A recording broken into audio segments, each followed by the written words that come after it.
choosing to be an apple over being a pear? Maybe you just don't like that I have a real parent now.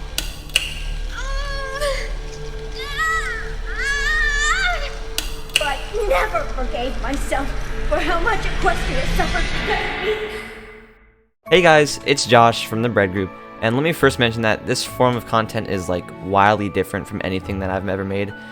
This is actually the first video essay we've ever done on this channel, so it'd be awesome if you guys just gave me genuine criticism. I'd rather have negative criticism than positive, so I know what I'm doing wrong. But I hope you guys hello? You really thought you could do a My Little Pony essay without me? I guess not. Hey guys, it's me, Ezra. Today, I'm gonna do My Little Pony essay with me and and Josh. And today, we're going to rank the top 6 darkest My Little Pony episodes. First of all, this is a critique, and it's in fair use. And lastly, this will only be for My Little Pony Friendship is Magic, because Equestria Girls isn't even magic or pony. But anyways, let's begin. Who do you think is the most evil villain of My Little Pony? I'm sure many of you will say Tyrek, while others of you will say King Chrysalis or Cozy Glow. And while I think these are good picks, I think that the most evil villain is King Sombra, solely because of the things he did when he was in power. And in the Season 3 premiere, Crystal Empire, we get to see just that. The episode begins with the pony alerting Princess Celestia that it has returned.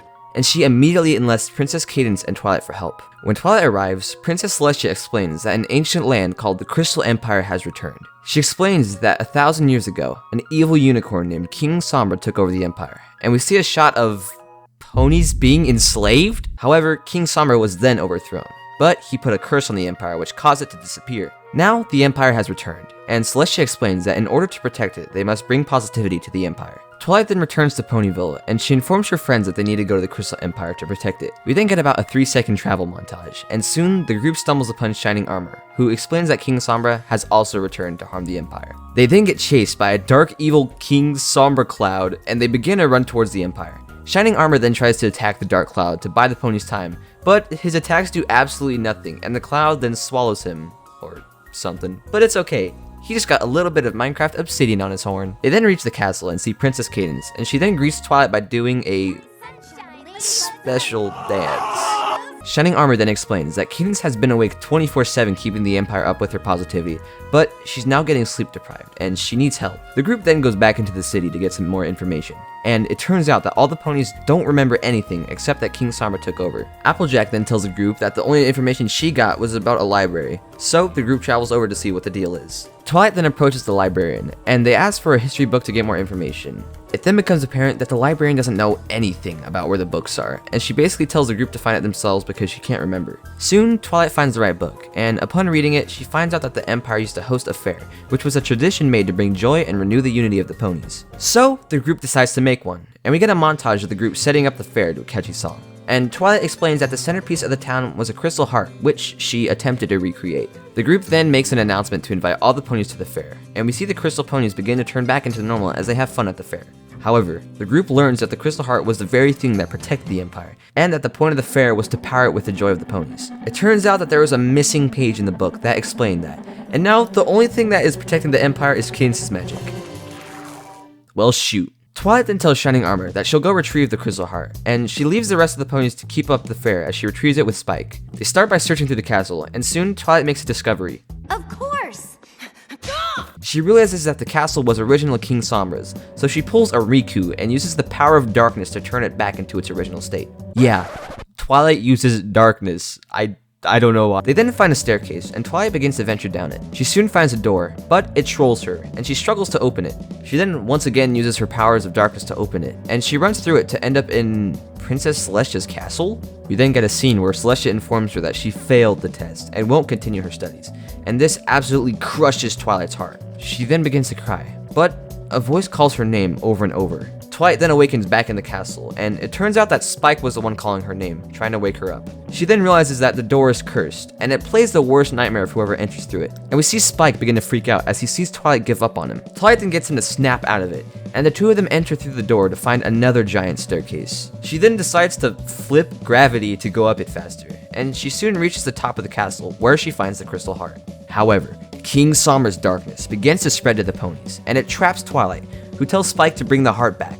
Spike then begins to parkour down the castle, and we see King Somber begin to go after him. Spike then falls off the castle and drops the heart, and in a dramatic scene, we see the two of them desperately try and grab it.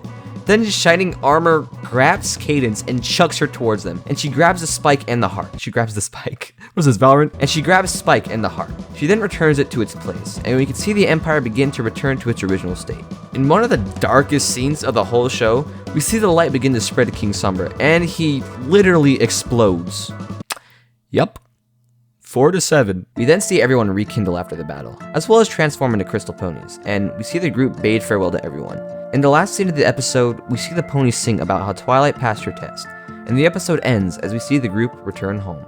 To be honest, the thing I like about this episode is the way that they portray the villain as an actual threat. We can quite literally see King Somber begin to overtake the Crystal Empire as the group works against the clock to retrieve the heart, and I think that the stakes of this episode really amplify the dark mood it has. I think that a main flaw a lot of the My Little Ponies have is that there doesn't seem to be any real stakes about trying to stop them. A lot of times, we see these villains that are described as being extremely evil and strong, but then we see the heroes completely mop the floor with them in like 5 minutes. I like that even with everyone's effort against King Somber, he was just too powerful. The only way that the group stopped him was by using the Crystal Heart, and without it, the entire Empire was basically doomed to be under his power again. Also, King Somber is just a pure evil dude, and as we see with the ponies, he basically traumatized all of them by putting them into slavery, and we see the effects of the PTSD 1,000 years later. I know he shows up later in the series, but I think that this episode does a better job of showing the power he has, and the impact he created on an entire empire. Oh yeah, and that death scene, one of the few on-screen deaths of the entire show, was extremely disturbing, and I'm pretty sure it at least had a couple people traumatized it, which may or may not include me. All in all, I think that this episode is a great example of how to show the viewers a villain who is threatening, and I think the way that they portrayed everything makes it one of the darkest episodes of the whole show. Season 2, episode 25 to 26 is a two-parter that starts off pretty soft, but then goes absolutely off the rails as the story progresses. These are emotional episodes that show Twilight acting a bit too out of character, her friends betraying her, and lots of emotional damage. Ever so peaceful in Equestria. The main six are having a lovely picnic on such a wonderful day. Oh, here's Spike. He's run a long way and is out of energy in his stamina bar. He desperately catches for his breath, and eventually barfs up a letter from Princess Celestia. The letter informs there's a wedding in Canterlot, and everyone in the main six are giving duties to help with preparing the wedding. Spike gives Twilight another letter that formally invites them all, and reveals that a princess and Twilight's brother, Shining Armor, are getting married. Twilight is unamused and angsty that her brother didn't invite her in person, but by letter. She then explains through song how she deeply missed her brother, who is her BBBFF, big brother best friend forever. They take a train to the Canterlot Castle, where it's heavy with guards and security. Twilight gloomily walks in to meet her brother. He happily comes down, only for Twilight to give him a piece of her mind. Shining Armor tells her it was for security reasons, because an unknown threat has been made against Canterlot, and he has to uphold a big pink bubblegum shield around the area. Twilight continued to be stubborn until Shining Armor invited her to be his best mare. He also tells her that the princess he's marrying is Cadence, Twilight's old full-sitter. When Cadence shows up out of nowhere, Twilight does this horrifyingly cringy childhood chant that her and Cadence used to do. Cadence questions her and ignores what she just witnessed, which is what I did too. Twilight is back in her pouty mood and stares down Cadence as she walks in with attitude. The main six sit at a table and are shocked to hear that Twilight thinks the bride is stupid and dumb and a big meanie. Her friends try to reassure her that the princess is just stressed for her big day, but Twilight stomps off because she thinks otherwise. Twilight confronts her brother, saying that he's making a mistake, but she's interrupted by Cadence, who invites him to come with her in a room, and Shining Armor is blasted by some green magic. Twilight thinks she's evil and runs off to find her friends, who are really excited to be Cadence's bridesmaids. Twilight, knowing she can't persuade them, walks away. But then the next day, she dramatically enters the wedding rehearsal and has something big to say. She's evil. Twilight gives some evidence on why, but she's no match, for the princess starts running away crying. Shining Armor, frustrated, tells Twilight that the magic Cadence used on him was to help with his terrible migraines from upholding the bubble shield surrounding Canterlot. He proceeds to give perfect reasoning to why Cadence was doing what she was doing, and Twilight gets removed as the best mare, and from the whole wedding. Twilight's emotional damage leaves her crying on the stairs. Cadence comes over, all friendly, to pat her head, and then proceeds to surround Twilight by green fire and send her to the underworld. The second part starts with Twilight emitting light from her horn in a dark, rocky crystal cave. Cadence shows up in the reflection of the walls and taunts Twilight that she has been imprisoned. Twilight blasts her magic and rage at the different surfaces that Cadence appears in, until a wall breaks open, revealing a scratched up, damaged Cadence. Twilight uses her former NFL experience to tackle Cadence with a bone-breaking sound effect down to the floor. Cadence looks absolutely traumatized as she's shaking on the floor, saying, Please, don't hurt me. She exclaims that she's the real Cadence, and she does the weird childhood chant thing to prove she's not lying. Oh jeez, that's so weird. They hug it out and then run through the cave to find a way out. We then switch over to a song segment that's an unbelievably outstanding banger. The song switches between the views of both Cadences. The evil one sings of how well they have manipulated every pony and their evil intentions. The real Cadence sings of how sad she is and how she misses her groom. As the song progresses, the evil Cadence gets prepared to get married, while Twilight and the real Cadence find a way to get out of wherever they are. Twilight finds an exit, but it's being guarded by the old bridesmaids who have been manipulated by the evil Cadence. We switch over to the marriage where, right before the vows are about to be confirmed, Twilight crashes the wedding. Woohoo! The real Cadence walks in front of Twilight and the crowd becomes shocked. Cadence tells everyone that the fake Cadence is a changeling, who shows their true identity as the Queen of the Changelings. The Changeling Queen explains that she has been feeding off Shining Armor's love for Cadence, trying to weaken his shield. Princess Celestia gets in a magic battle with her, but the Changeling Queen's magic has grown stronger, and even more stronger than Celestia's. Celestia loses, and she tells the main six to get the elements of harmony. They run off, but the army of changelings break through Shining Armor's shield and starts attacking them. The changelings change into clones of the main six, and a great Avenger-style battle occurs. Lots of outplays and strangely good battle experience is shown, and somehow the six of them are so overpowered that they beat an entire freaking army. The next scene has Celestia waking up inside of a translucent chrysalis. The main six have somehow been caught, even though they were absolutely dominating the battle, and the Changeling Queen starts bragging on how their plan has succeeded. Twilight frees Cadence, who hugs the possessed Shining Armor, and with the power of love, he gets freed of the evil spell. Shining Armor doesn't have enough strength to use his magic, so he touches tips with Cadence, and they start levitating in the air. They made a bomb using their power of love, and blasted all the changelings away like they were Team Rockets blasting off again. Things go back to how they should be, and they get prepared for the wedding again, for real this time. There's a little montage of every pony checking in and making sure the wedding will be alright, and Cadence does an uncanny dance with Pinkie Pie that makes them look like skinwalkers. The wedding starts, and Cadence makes her way up the aisle. They put their wings on, and they wave down the balcony to the ponies below. They start having a good old party and stuff, until eventually Shining Armor thanks Twilight, and every pony lives happily ever after. This two-parter was a crazy roller coaster ride, and Twilight in particular was going ballistic in the first episode. She had a stress-induced breakdown, making every pony think she's crazy and losing respect for her. No wonder every pony was mad at her. She made crazy accusations with very little solid evidence to back it up. Even if Cadence wasn't evil and had turned into a huge dirtbag, which is what Twilight was thinking, the callouts Twilight made were totally bizarre. Repeatedly shouting that Cadence was evil. Like, just let your brother marry whoever he wants, bro. She wasn't even that mean to Twilight, but her friends were totally not helping the situation either. They know how smart Twilight is, and they've known her for so long as well, that they totally lacked empathy for her throughout the entire episode. In a darker sense, Cadence looked very beat up when Twilight initially found her in the cave. She looked so traumatized, and she was shaking like she was physically abused earlier. And in the song that played later, she talked about how devastated she was that this happened to her. but she should be. Imagine you're about to get married tomorrow and arguably have one of the best days of your life, but suddenly you get beat up and imprisoned in a cave with no food or water by an evil Disney-awe villain who takes your place and gets married instead as an imposter. And you're freaking out that you're going to lose the love of your life, and if you can even find a way out of the giant cave and who knows where, there's no doubt in my mind that she has gained PTSD from this horrible experience that was mentally and emotionally torturing.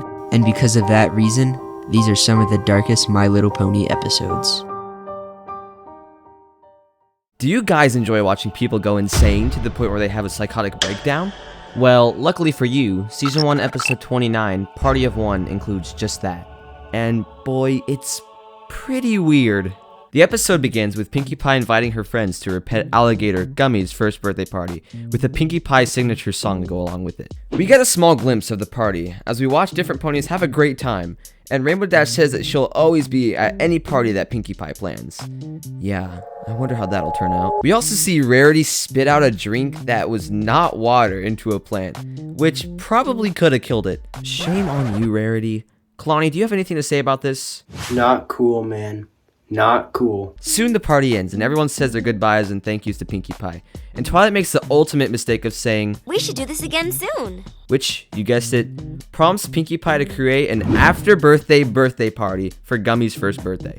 She then once again stops by each pony's house one by one to invite them, and they all begin to make excuses as to why they can't go. Now, you would think that Pinkie Pie would be completely understanding as to why no one wants to go to a party that she created that morning for that afternoon. But as we can see with her interactions with everyone, she definitely doesn't. This then causes her to start becoming suspicious as to why her friends couldn't show up to Gummy's birthday party. And she thinks that the best course of action is to spy on everybody. She then begins by spying on Twilight with a very obvious tin can setup, and she finds out that there's some kind of strange underground operation happening between Twilight and some other individuals, who we can clearly tell are the rest of the main six. We then get this back alley style deal scene with Twilight and Rarity, and then another scene with Rarity and Fluttershy where they exchange a strange package and talk about how glad they were for coming up with an excuse for Pinkie Pie's party.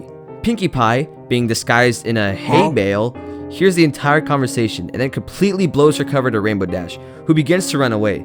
We then get this oddly unsettling cat and mouse chase with Pinkie Pie and Rainbow Dash, and they eventually end up at the Sweet Apple Acres barn. Pinkie Pie tries to barge into the barn, but gets greeted by Applejack. And we get this incredible scene where Applejack tries to come up with an excuse as to why everyone is hiding from her, but Pinkie Pie just does not buy it at all. She then randomly decides to kidnap Spike and do a detective-style interrogation. It's immediately apparent that Spike has absolutely no clue what is going on. She then tells him that she'll only let him go if he says that all of her friends hate her and her parties. And Spike, being kidnapped and all, says just that. This crushes Pinkie Pie, as she now believes that her friends don't like her or her parties. And this is where things get weird. The good news, Pinkie Pie finally gets to throw a party with people that she thinks cares about her. The bad news, she begins talking to inanimate objects, and she creates individual personalities for those objects. Yeah, Pinkie Pie literally has a psychotic breakdown over the fact that her friends didn't show up to Gummy's birthday party. And to be honest, it's just sad. I mean, just look at her face! It's extremely clear that she is just completely delusional. After doing a bit of research, 5 minutes on Google, it appears that she could have a syndrome called Delusional Companion Syndrome, or DCS, which is sometimes seen in people with Alzheimer's or schizophrenia, and it causes those people to believe that certain objects have their own consciousness and emotions. Now, let me get this straight. I am not a doctor, so please do your own research if you want to learn more, and please correct me if I'm wrong, because I probably am. Anyways, it turns out that the rest of the ponies didn't go to Pinkie's party because they were actually setting up a surprise birthday party for her, which is actually a pretty sweet ending for an episode that deals with mental illness. While I think the way that they portray her mental breakdown is a little too wacky and silly, I think that there's a good lesson to learn here. Never let things that aren't a big deal get to your head. A lot of the time, mental breakdowns can occur because of stress, anxiety, and overthinking. Sometimes the best thing to do is just take a deep breath and talk to a friend or someone you really care about. Who knows what could have happened if Pinkie Pie didn't decide to go with Rainbow Dash to the party. Part of me wonders if she ever would have returned to her normal self, and that concept alone is terrifying. I think that it also shows you that you should never be afraid to talk to someone about your issues, because letting it well up inside you definitely isn't healthy by any means. And seriously, someone needs to make sure that Pinkie Pie is alright in the head.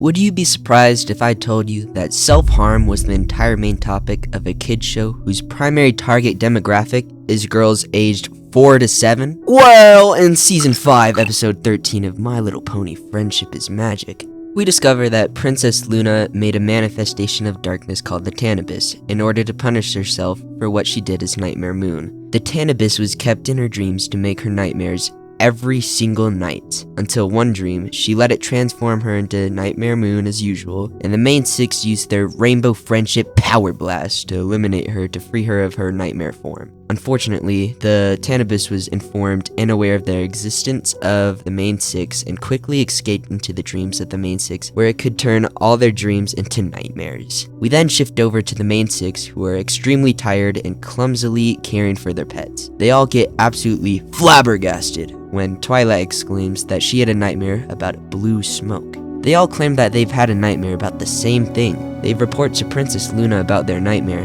and she is at the door immediately.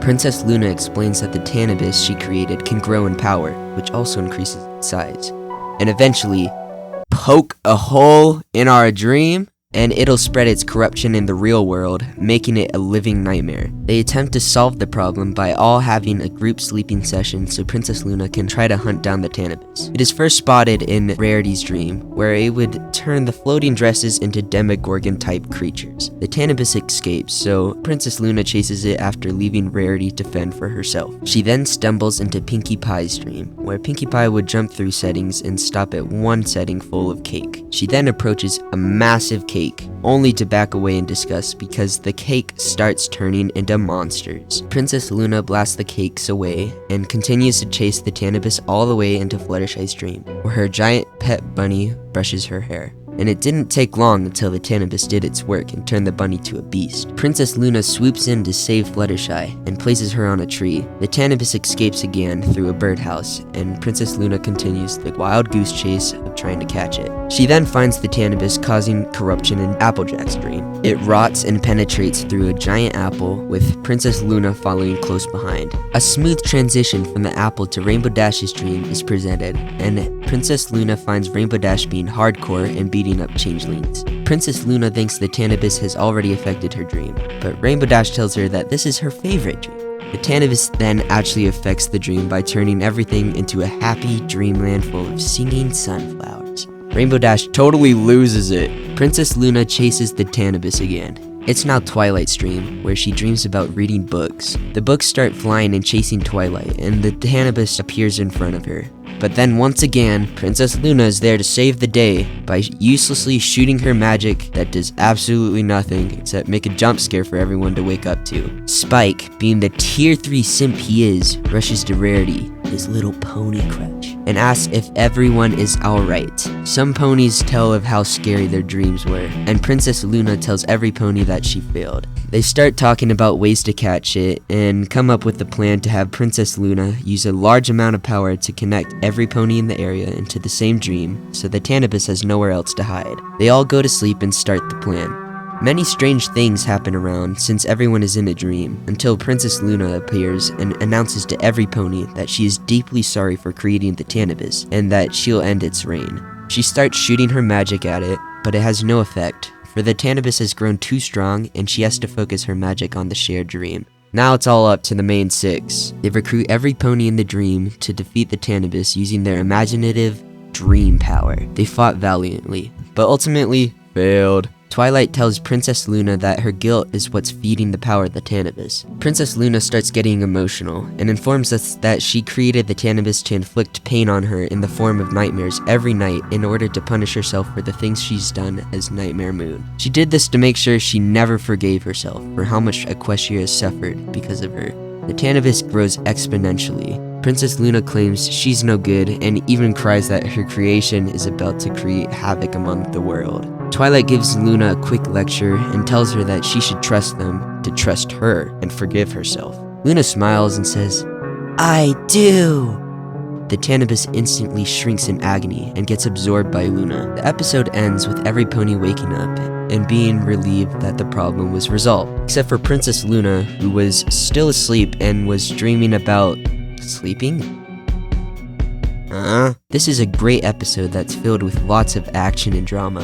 But what gives it that dark element is how Princess Luna practices giving herself extreme emotional self-harm by creating an entity to give her terrifying nightmares each night, which is bound to make her suffer and only affect her in negative ways. Even in the end, she was stubborn to forgive herself for something she couldn't even control. This dark situation really shows that you hurt yourself more than anyone else can.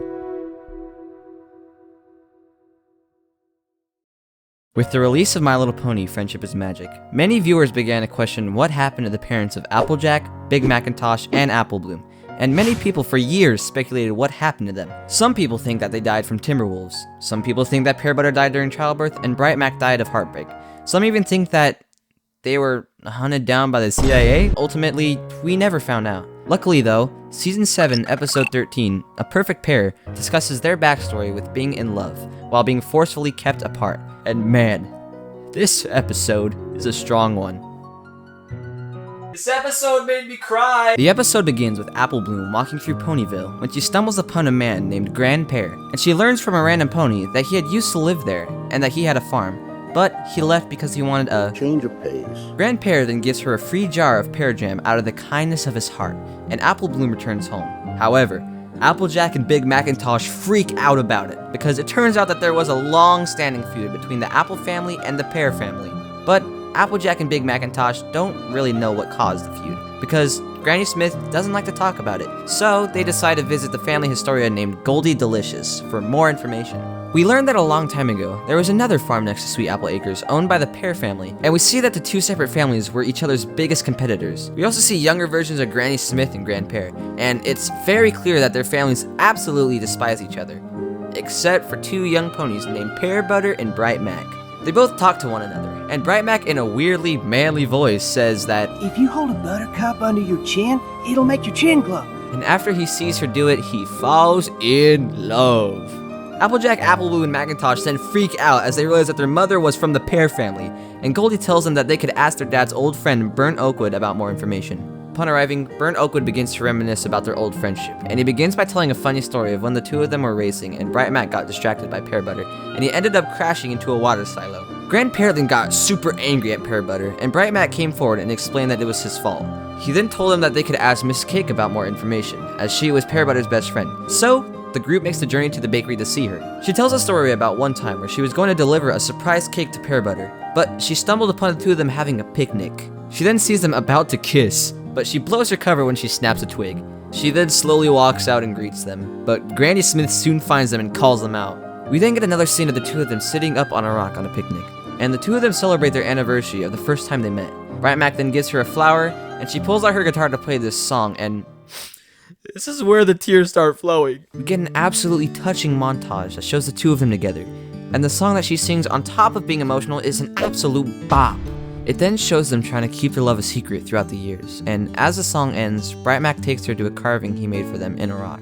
We then get a shocking plot twist that the Pears were moving to Vancouver to expand their business and see new sights, and we see the two of them struggle over whether or not they should stay together. Bright Mac then decided to initiate a secret wedding, but Mrs. Cake tells the group that they should ask Mayor Mare more about the marriage because she officiated the wedding. Upon arriving, Mayor Mare talks about their secret wedding, and that Bright Mac decided to set it up the day before the Pears moved. We then see the two of them seal their vows by planting seeds in the ground, but Granny Smith then barges in and begins to freak out over the wedding. Grandpere then walks up and begins to scold them, and he gives her a choice. She either leaves Bright Mac for her family, or leaves her family for Bright Mac, and she ultimately chooses to stay with the love of her life. The group then decided to visit Grandpere to see why he returned, and he explains that he felt regretful for being so bitter to his daughter while she was with Bright Mac. And the group then decides to have Granny Smith and Grandpere make peace with one another, to ultimately end the feud with their families. We then get a final scene of the family, visiting the place where the two of them had their secret wedding, and the episode ends as we see the trees intertwine from the seeds that they planted. In all seriousness though, this is one of the best episodes of the whole show, and they handle the subject matter with just so much care. The relationship dynamic between the two of them is just so sweet and done with such care, and it further adds to the pain of their death in such a caring and heartfelt way. I like that this episode doesn't flat out tell you what happened. It leaves you room to think and reflect. It shows you how intertwined the two of them were, and it also shows the lasting impact they made on the people around them. It's clear that all the ponies who knew the two of them miss them very much, and it's comforting to know that even with their passing, they are still remembered just as much. The final shot that shows the two trees intertwined is just such a great touch, and it represents a place where the two of them could be remembered as being one pair. And even though they both are gone, it's nice to know that they always had each other. Hey! Before we go to number 1, we need to go through some quick honorable mentions. Season 2, Episode 3, Lesson 0. Yes, I know that this is in the thumbnail of the video, but I honestly think that her mental breakdown is played more comedically, and there honestly isn't really a good enough reason for her to have one in the first place. It's a very goofy episode, and I don't think that it's very dark, even though there's some very strange imagery going on. I like the way they showcase Pinkie Pie's mental breakdown way more, as we see the stepping stones and the recovery from it, but Twilight kinda just has it happen, just because, and for that reason, I don't think it made the cut. Season 2, Episode 11, Hearthwarming Eve. This is personally one of my favorite episodes, and I like the way that the history of Equestria was shown through the play. Hey, that rhymed! I do think that the darkest moment of the episode with the Wendigos and the part where half the ponies freeze is pretty disturbing, but I also like the way that the rest of the ponies work together to fix the problem. It shows a history of friendship conquering all, and that is majorly important in this series. All in all, I think I would have included it if this was a top 10, but I didn't want to have an hour-long video essay on my hands. The Season 4 finale, Twilight's Kingdom. I think this also would have been in my top 10, but I really think that the weird anime battle near the end of the episode made this way more epic than dark. Oh, what?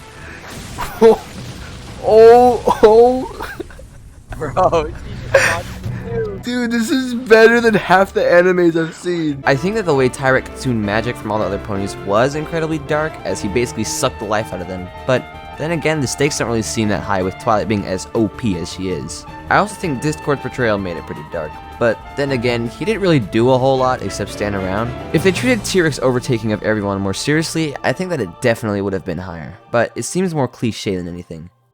And without further ado, it's time to look at the darkest episode of My Little Pony Friendship is Magic. Let's get out the checklist. We've had slavery, identity theft, death, schizophrenia, and self-harm. So what else could there possibly be that's worse? How about stripping a person of their individualism and forcing them into a cult against their will? Well, the Season 5 premiere, The Cutie Map, gives us an incredibly dark and grim episode about this. And we see it's... Hey! That's my line! Not anymore. It's technically my turn. True. I guess you're right. And I could use some help. Anyways, the episode begins in Twilight's castle, where we see the ponies talking about how nice it is, when suddenly, a strange table appears in the center of the room, and it's a 3D map of all of Equestria. It then shows them that they need to go to a strange place in the middle of nowhere, so the group decides to make the journey over to see what the fuss is about. Soon, the group sees a strange town in the distance, and they realize that it's the place that the map told them to go to. Pinkie Pie then does some sneaking around, and soon, the group gets closer to the town. The town seems very dull, but the villagers are a different story. They all stand around with a smile that's just a little bit too wide. Fluttershy thinks it's lovely, but Pinkie Pie says, after this, Twilight realizes something, and she points out that all of them have the exact same cutie mark. The group then walks into the town, and all the ponies eerily greet them. We then meet two ponies, named Double Diamond and Party Favor, and they greet the main six and explain that their town has never had any problems, and that they should go talk to the head of the town, Starlight Glimmer. They then walk over and talk to her, and she explains that their town is unique due to everyone having the exact same cutie mark, which means that everyone is equal and that everyone has no individualism whatsoever. You get where the cult thing is fitting into all this? She also argues that differences create arguments, and that everyone should instead work as a team. We then get a small musical number about the equality of the town, and Twilight then asks why she thinks the map sent them there to help. Starlight says that she thinks that they're the ones who need the help, and she walks away as she reveals in a monologue that her plan is to indoctrinate Princess Twilight along with the rest of the group, so that they'll finally understand what we're trying to accomplish. The group then sits at a local bakery, and they try and figure out what their next course of action will be, and why they're even there in the first place. All of this happens while everyone stares at them eerily, and Pinkie Pie gets hungry and orders 12 muffins, which taste absolutely horrible. Then we get a plot twist where the baker asks them to follow her into a basement, and soon, Pinkie Pie eats all the muffins, and the group travels downstairs. We then see multiple ponies surround them, but the ponies begin asking a bunch of questions about them and their cutie marks. It turns out that they miss their old cutie marks more than anything, but they can't get them back because of what their cult believes in, They tell the main six that their cutie marks are held in a special vault in a cave, and the group then travels up with Starlight to see it. We then see the wall of cutie marks, and Starlight shows them the staff of sameness, which marks a person of their cutie mark.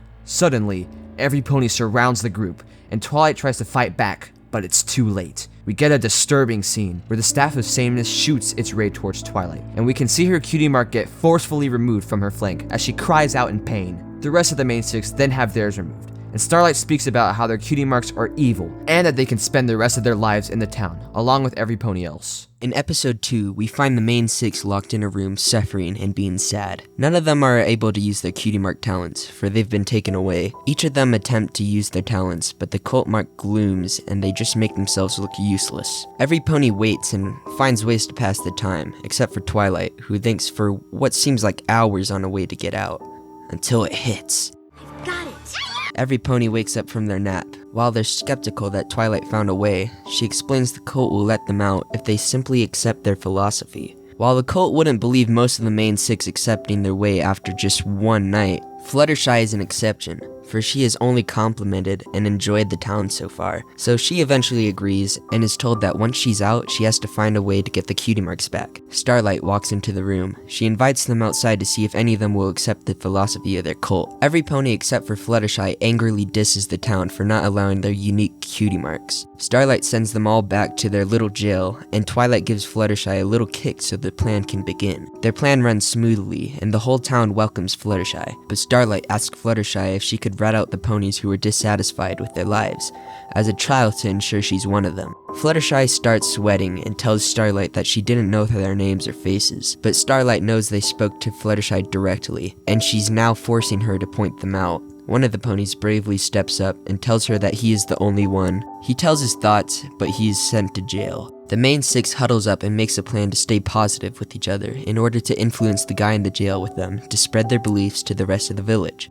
Every pony welcomes Fluttershy, and she gets settled in a small house until the night approaches and Fluttershy climbs out through the chimney and anxiously walks about 5 feet away from it. She soon eavesdrops on Starlight and sees that she has her friend's cutie marks in jars. Fluttershy flies to the next window where Starlight reveals her real cutie mark that is quickly covered up with black paint to resemble the cult mark. Fluttershy gasps, but Starlight quickly turns over. She finds no one there and goes to bed. The sun rises, and Starlight asks once again if any of the main six are willing to accept their philosophy yet. None of them speak, so they all got sent back to their jail. Fluttershy asks if she can personally lock them up. She's approved. The male pony from the jail rushes out seeking for forgiveness. He talks about how his cellmates wouldn't stop talking about how their differences made their friendship stronger. Fluttershy tells them that they have a new guest. Twilight comes out and asks if they would be happier without their old cutie mark. Starlight says that they will, and are much happier when they're all equal. Fluttershy attempts to throw water on Starlight, but almost completely misses, except for one drop that made it on her cult mark. A pony immediately has a towel on standby and wipes it off, but it also wipes off more of the cult mark, and reveals that she still has her original cutie mark. Every pony's extremely shocked. Starlight has no chance of getting out of this one. She confesses that the magic staff is really just a stick she found, and she really has been using her magic. Twilight wants to talk about how being different makes you unique and stuff, but then Starlight snaps and it catches every pony off guard. They surround her, but she blasts her magic and runs away into her house.